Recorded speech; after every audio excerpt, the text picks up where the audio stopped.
Hi and welcome to Auxano Bytes. Before we begin, a small insight into Auxano. We are a venture capital firm focused on investing in growth stage businesses. With a sector agnostic investment approach, we have a deep skin in the game and strive to drive growth in our portfolio companies while increasing our investors' wealth. We aim to enable and empower an entrepreneur's vision into reality. In conversation today with Mr. Sanjit Singh Randhawa, Managing Director at Bacardi, India. With more than 3 decades of experience to his credit, our guest today, Mr. Sanjit Singh Randhawa, has carved a name for himself in the beverages and spirits space. He has been working within this industry for a major part of his corporate life. During his professional journey, he has led cross-functional teams across the globe and handled functions across accounting, finance, marketing, branding, and marketing strategies for both domestic and global scale. When it comes to brand management, his insights and observation can help new age companies to build brands across industries. In our conversation with him today, we intend to deep dive into his learnings and advice within this space. It's a pleasure to have him with us today, and we look forward to our conversation with him. Welcome, sir. It's a pleasure to have you with Auxano Bytes. Thank you, Swada. Thank you very much. So, sir, you've been in the beverages and brewery space across geography for more than 3 decades now. So, how do you think that this space has evolved? Well, I've been in the Alco-Bev space, yes, you're right, since 1990, I think. So, yeah, it's about a little over 30 years. From then to now, if I see how it's evolved, I think the biggest thing is premiumization and focus on quality. The consumer has evolved as well. And today, the consumer says, I will drink less, but I'll drink better. Right. So the consumer is also spoiled for choices. I mean, if I look back, maybe the consumer has also evolved as an individual. I, as a consumer, have also evolved with the choices available for us. And if I look back to think about what I was drinking then in 1990, I probably won't drink it today. So in that sense, the business has evolved. And, also the kind of bars and restaurants that you see in the key cities of India today, be it Mumbai or Delhi or even Gurgaon and Bangalore, Hyderabad, Kolkata, have evolved, and some of them are world class in these cities. And you could be sitting anywhere. You could be sitting in London or New York, but you're sitting in Mumbai in a fantastic environment and with fantastic world class cocktails and mixologists. The professionals that are there in the business today has also evolved. Right. And another remarkable thing is, Swada, you see more women in Alco-Bev sector today. Right. When I started out, it was still considered taboo for women to be working in the alcohol business. Not just working in the bars or the shops, but even working for an alcohol company. Like Bacardi, for example, even when I joined Bacardi 20 years ago, there was just one woman in the entire company, and she had a role of a secretary. And today I have managers who are managing territories, frontline salespeople. So that's how the business itself has evolved with the changing dynamics of the consumer and the industry combined. And one last thing. Today, more than ever since the pandemic, the alcohol industry is no longer considered a sin industry. Totally correct, sir. So since you brought up brands, so let's move on to that dimension a bit. So during the course of your professional journey, can you share your experience with preferably an example of how a brand was built from scratch? Yes, and the best experience, and I love narrating the story to all people who join my company here, Bacardi, and they are onboarded. I love telling the story of Breezer. Okay. Breezer is a remarkable brand and a remarkable example of how a brand such as Breezer was established in a country like India. We started Breezers, the journey of Breezers in 2001. and the product was brought to the market by 2002. At that time, it was a global brand. It still is a global brand. But the challenge for us in India, if we wanted to launch the brand in India, the category, what we now know as the ready-to-drink alcoholic beverage, did not exist in India. There was no rule of law for the sale of ready-to-drink, or RTDs as we call them, beverages in India, in alcohol. And here we were as Bacardi India, bring a product and say, we want to launch this. It's fruit flavored, it's 5% alcohol. And they said, no, we don't have rules for this. You can't launch it. So imagine as somebody who wants to launch a business and the government says we don't have rules to do that. So it meant for us as a company to work with the regulators, to work with the governments in representing to the governments, to ask them to formulate rules for us to sell RTDs in the country. That's one part of it. I mean, getting to work with governments, getting to work with stakeholders, as they say, before you bring your product to the market. But before that, much before that, the ideation starts with what I call a consumer insight. And any product and thereafter a brand that you bring has to be based on some consumer insight. And the insight from an Indian consumer's point of view was that there was a bunch of consumers who say, I don't drink. But there was that consumer says, I don't drink, or I don't drink as much as my friends, and I'm not a heavy consumer of alcohol, but yet I want to be part of the group when we go out partying, and I don't want to be seen as somebody who doesn't belong to the group, and I still want to enjoy an alcoholic beverage, but I want to keep it light. And that's the insight that Breezer met. And the large part of the success of that brand has been the brand's ability to stay connected with the consumer in the way we present the brand to the consumer. So that has been the great achievement of Breezer over the years, and consistently bringing new flavors, new news to the brand, expanding the portfolio, but always staying connected and becoming a part of. So today, Breezer has become synonymous with the category known as ready to drink. So what do you think are the elements which could be, tagged as crucial when you're talking for a startup or an organization that they should build on to create brand visibility? See, on brand visibility, it starts again from finding who your target audience is. Your consumer, your target consumer, and focusing on that. Focusing your attention on building the visibility, addressing it to that target audience or that target consumer. But along with that, it's about when you're creating a brand, I like to say this is that visibility, a brand visibility is possibly the first step towards creating brand awareness.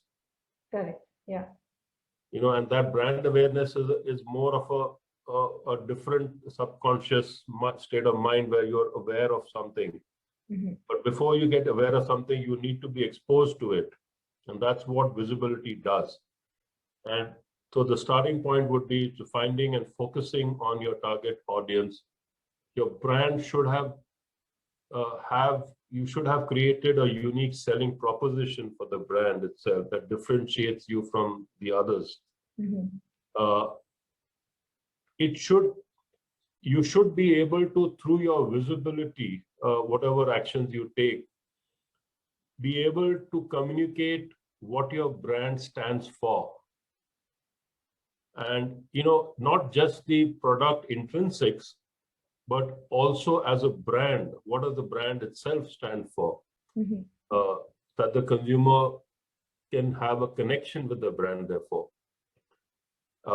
In a sense, the visibility exposes the core values of the brand Correct. Yeah. to your consumer. And in all of this, perception matters a lot, because that's what the consumer takes in first. And so that perception is so important, because that visibility is the way, what you do on visibility is the way where you will start to create a unique personality for that brand. As I said, what does the brand stand for? What's the unique personality of the brand? And over time, that would evolve. Obviously, through the brand's life cycle, you would be able to evolve it, and you need to evolve it, because the consumer's tastes start changing. He's evolving himself. Right. So in marketing, we define what we call as a brand visual identity. And, that's what helps to connect your brand. That's what helps you convey your brand story. That's what, in a way, makes your brand immediately recognizable. So it starts from there for me. And then what do you do with that visibility once you would go to use media where the consumer is. Right. What depends on where what is the consumer, what is your target audience consuming? Whether that medium is online or offline. So you go where your target is consuming information, and where you have the maximum number of opportunities to connect with that consumer. So I think that is, in a nutshell, is what I believe what brand visibility has to do. And in an ever competing space, you have to be able to break through the clutter. Very true, sir. And that's something that's absolutely, which is the big challenge, actually. So that's something that we brands have to struggle today in today's world. So that actually brings me to the next question that I have, that, like you very correctly mentioned, there is too much noise on too many platforms, because your brands are now striving in a very competitive environment, and the user has visibility to brands on like digital platforms, social media platforms, FM, TVs, websites, everything. So how does a brand strike a balance, a new age brand strike a balance in creating brand presence in these social platforms, but also have the ability to stand out, to stand away from the clutter, or to make the right kind of noise amongst the white noise that is being generated? See, as I said, the first thing is about what does the brand stand for?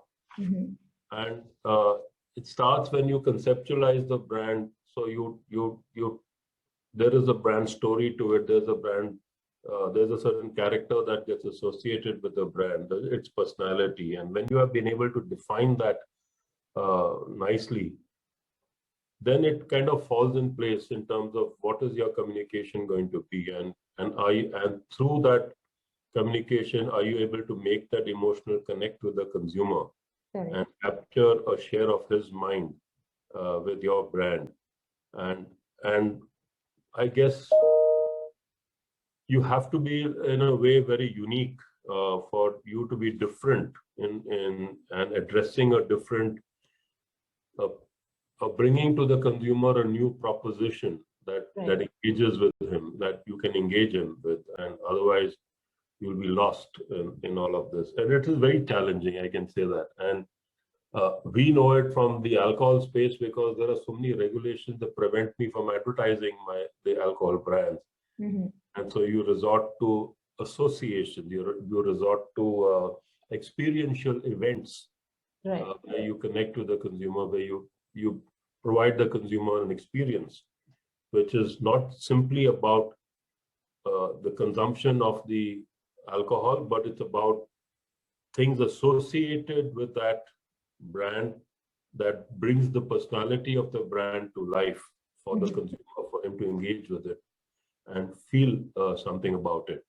You have to then make a choice about how you do it, where you do it, what are the occasions you will engage with the consumer. But what is necessary is that there is a consistent theme. There's a consistent theme that runs through every bit of your activation that you do at different touch points with the consumer. Right. It's what we call engaging with the consumer through the line, So while you might engage with them at a festival, but is he seeing the same stimulus? Are you still stimulating him when he goes to buy the alcohol at the shop? Does he still see music connection there? Or in the trade or in the bar that he goes and orders a drink? So the constant messaging is in different ways that stimulus is given to the consumer. And that kind of then starts making sense as you stitch it all together. And so it's about being consistent in your messaging. It's about being consistent in the way you appear. The brand appears before the consumer at the same consistent quality and the same level of engagement with the consumer. So that kind of gives you an edge because you are delivering the same quality and experience to the consumer. Yes. At every touch point, basically. Yes. Helps you to stand But out. it's also important that you have to, if you're putting out a promise, then your product has to deliver on that promise. Very true, sir. And so what kind of advice would you want to give to young entrepreneurs who want to strengthen their brand further? Like from moving from brand visibility to brand awareness, like you mentioned. So what kind of advice would you give? See, I think first is that you have to make sure that your brand stays relevant to the consumer. Because the consumer is an ever-evolving person, and tastes, choices will evolve. They will move on to something else. So there are two parts to that. One is, are you recruiting new consumers into your brand? Second is, are you retaining consumers in your brand? So it's recruitment, it's retention. And the third part might be actually the people who have left you and moved to something else, or have flitted, or kind of went into something, another brand. Are you able to re-recruit them back into this thing? Right. That's the whole challenge about brands, recruitment, retention, and re-recruitment. And how do you achieve that? And each of them, for each of these three parts, you would have to have a strategy that will be distinct from each other because the objectives are different, the target is a little different. So when you're recruiting somebody, you will have to have a different strategy because that's a new consumer. For example, it's his first foray into alcohol. For example, if I'm wanting to offer a breezer, but I will have to have a different way of connecting with that consumer. To retain him or her, what do I do? What are the new offerings that the brand can bring to that consumer? I mean, I'm just keeping it very simple right now. Yeah. What are the new offerings? What are the new news that you can bring to the consumer? Are you able to extend the brand to different products and therefore give them a wider choice within that brand? And if they've left you for something else, how are you able to bring them back? What new things that you can bring them back? If, again, keeping the example very simple, if he's moved on from low alcohol beverage of, say, which was 5%, and he's gone to strong beer, for example, can I bring him back into ready to drink by offering him a stronger ready to drink? Can I give him an 8% or a 9% alcohol content, this thing? But I think the key takeaway from what you mentioned regarding this was what I found pretty wonderful, that there are different stages and the ability to maintain a consistent strategy, but also to maintain relevance, the ability to evolve. Yes. So it's actually a mix of consistency and the ability to evolve. So you see, the challenge for any business,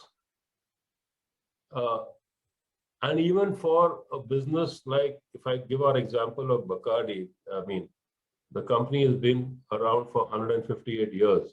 Right. But what works for us, if we can still behave like startups and not think that we have, we have arrived in life and we know what we're talking about. The consumer doesn't care. The challenge has always been to create a brand, create a business so strong that you are the first choice for the consumer, if not the only choice for the consumer. That's true, sir. So I think your insights into that would be pretty eye-opening to all our listeners and our audience. So now if we move from, say, the corporate journey to, say, a personal investment philosophy. So what do you believe has been your investment philosophy over the period of your, To be honest, for most part of my younger life, my salaries and most youngsters would probably understand what I'm saying. You barely have enough money to think about investing.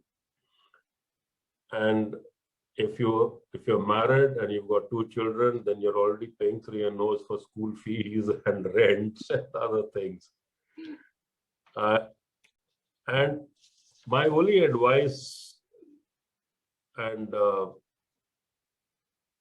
I have the benefit of hindsight because I've been through that journey.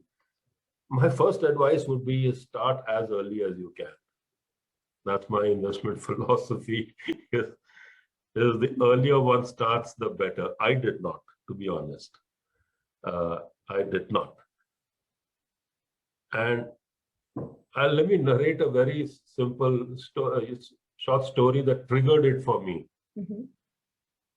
I was working in an Alco-Bev company, and I was the general manager of finance of the company. I must have been 36, 38, 36 or so, 35, 36, I think. And one of my juniors one day walks into office with a box of sweets and says, "Sir, I want to share laddu with you, sir." I said, "What happened?" "Sir, I bought a house. I bought a flat." I said, "Listen, please sit down. Are we paying you that much that you can go and buy a house? I have not bought a house." And he says, "Sir, you don't think enough, sir. You're too busy working. You need to think beyond your work life to think about your family and your future and build a house for yourself." And, that opened that was that, in your life, you have these trigger moments that set you off on a journey. But I think the other part of the philosophy is to have that confidence in yourself that you will grow in your career, your salaries will rise, and things will become easier for you to pay off the EMIs, because when you're young, you can still get a 15, 20-year tenure on your loan. Things will ease off. The things will ease off. I mean, you should have that belief in yourself, I think. That's the thing. But the other part of the philosophy, and it's again advice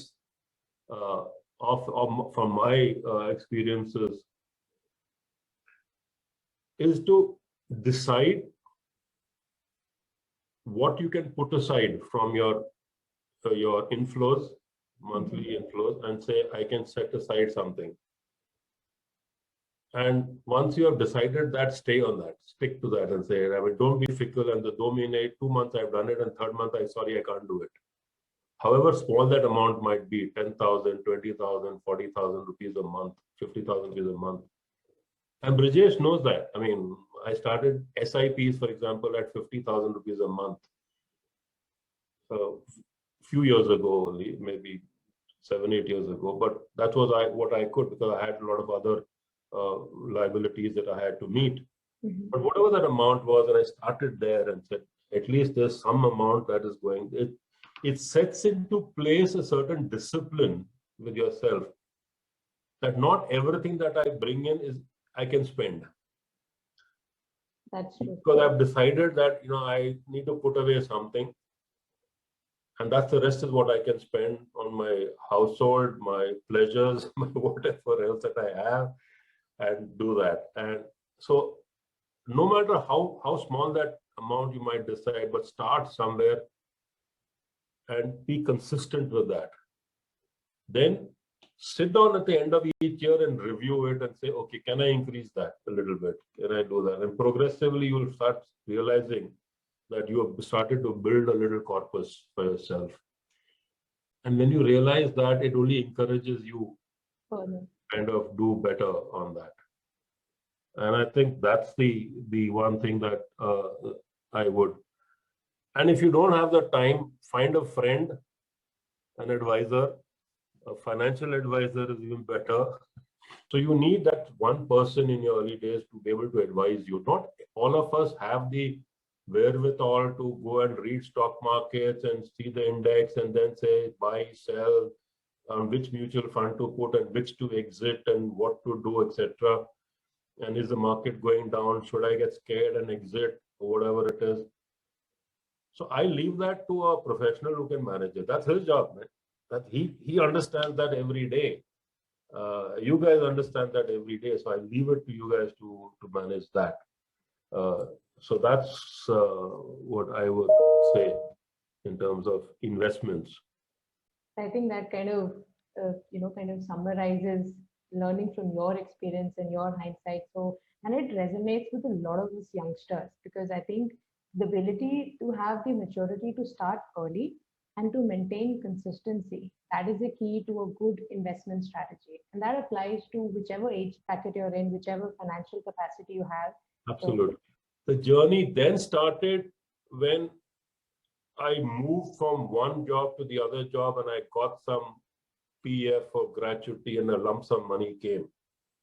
That's when I went to my dear friend, Mr. Damodaran, and I said, ye pakdo, tell me what to do, put it somewhere, because if I leave it in my bank account, it'll get spent.